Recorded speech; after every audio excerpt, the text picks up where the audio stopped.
কিন্তু বসতে চলেছে। সেই জায়গায় দাঁড়িয়ে পিএসসি ক্লার্কশিপের ক্যান্ডিডেটরা 4% ডিএ পাচ্ছে। ঠিক আছে, তো এটা একটা বিশাল বড় ফারাক।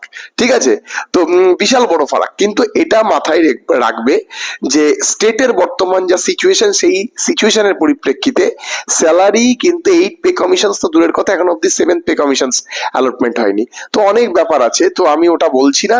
ফলে স্যালারির দিক দিয়ে কিন্তু রেলওয়ে বেস্ট, এবং এটা বলা যেতে পারে প্রমোশনের দিক দিয়েও অনেকটা বেস্ট। কিন্তু সবার শেষে যদি আমি বলি যে এর কিন্তু কোনো পেনশন নেই, এবং এবার পেনশন মর্টারেজ রয়েছে, যেগুলো তোমার হচ্ছে পিএসসি ক্লার্কশিপের নেই। পিএসসি ক্লার্কশিপের হয়তো প্রারম্ভিক অবস্থায় বেতনটা কম, কিন্তু মনে রাখবে জীবনের শেষে পেনশনটা কিন্তু এখন অব্দি স্টেট বজায় রেখেছে, ফলে তারা কিন্তু পেনশনটা পাবে।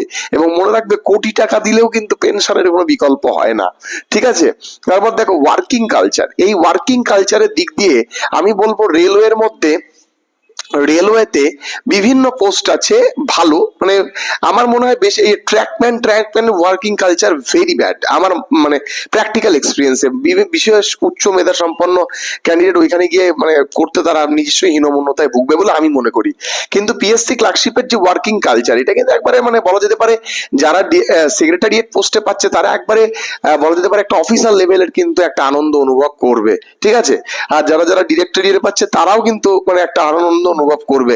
এদেরকে কেউ বলবে না এরা lower division clerk, upper division clerk, এরা কিন্তু ওই স্থানে যথেষ্ট মানে একবারে স্মার্টনেস ভাবে লাইফ লিড করবে, এবং তাদেরকে কেউ মানে অফিসার র্যাঙ্ক লেভেলের কিন্তু সে প্রায় সম্মান পাবে বলা যেতে পারে, আমি নিজে দেখছি।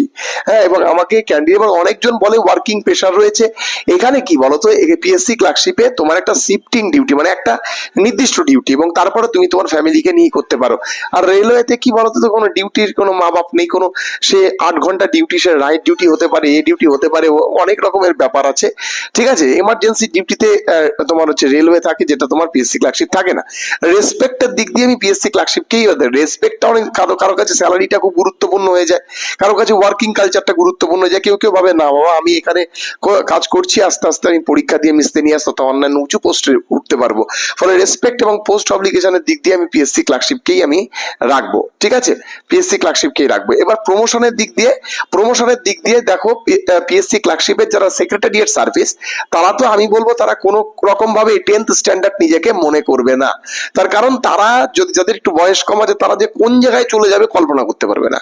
তারা টপ ক্লাস লেভেলে মানে তোমাদের হোল্ড করবে, যাদের একটু বয়সটা কম আছে। আর যারা ডিরেক্টরিয়েট, সেক্রেটারিয়েট আর রিজিওনালের কথা আমি বলছি না, ডিরেক্টরিয়েটও কিন্তু প্রমোশনস পাবে। আর ভবিষ্যতে যে আর প্রমোশন স্কোপ খুলবে না, কোথায় বলা আছে, খুলতেই পারে। কিন্তু আর রেলওয়ে প্রমোশন যেভাবে রেলওয়ে রিক্রুটমেন্ট করছে গ্রুপ ডি